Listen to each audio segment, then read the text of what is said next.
Hello and welcome to Capital Online TV. I'm your host, Modhani Wawero. On to the news making headlines. Education Cabinet Secretary Fred Matiangi has assured that the national examinations timetable will not be changed in favour of the repeat presidential election following uncertainty on the exact poll date. Matiangi, who spoke at a stakeholders forum at the Kenya Institute of Curriculum Development in Nairobi, says the ministry will, however, ensure minimal disruption should the Electoral Commission change the gazetted poll date. We will conduct exams as outlined in the timetable that NEC has already issued, and we are in touch with all the critical stakeholders and happy that we are now on the same page in terms of preparing for exams. So I want to assure our children who are in candidate classes, in class 8 and in Form 4, that they have nothing to worry about. We are ready to conduct exams. The timetable will not change.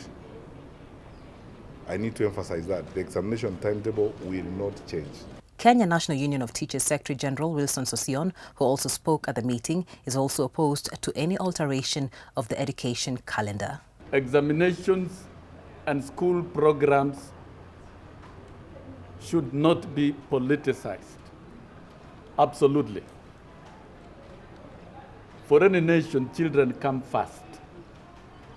Children come first, and we've looked at the processes that the Kenya National Examination Council has put in place and the ministry,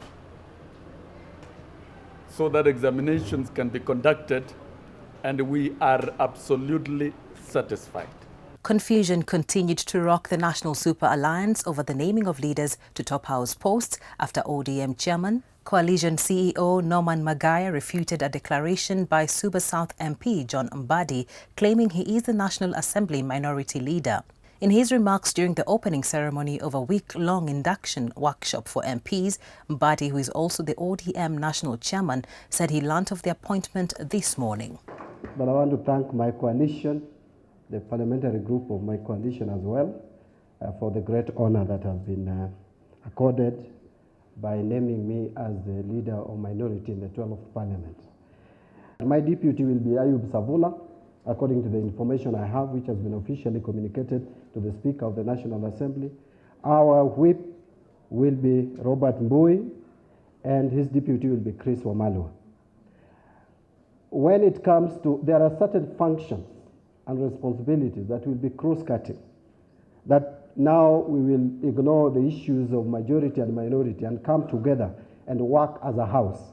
And a lot of the cases will be working together, we'll be consulting very closely with the leader of majority, Aden Duale, together with the Speaker and the entire leadership of Parliament, so that we build a bipartisan approach to national issues. The collective bargaining agreement between the Doctors' Union and the 47 county governments was today registered in the Labour Court.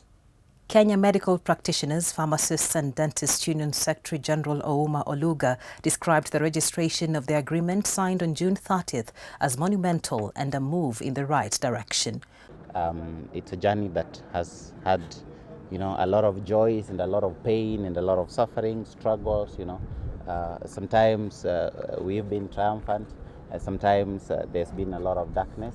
And I think there's no one in this country that hasn't paid the price for it, be it the doctors or the public or the system itself. Oluga says the Doctors' Union was willing to mediate between the counties and the Nurses' Union in order to bring to an end the ongoing nurses' strike.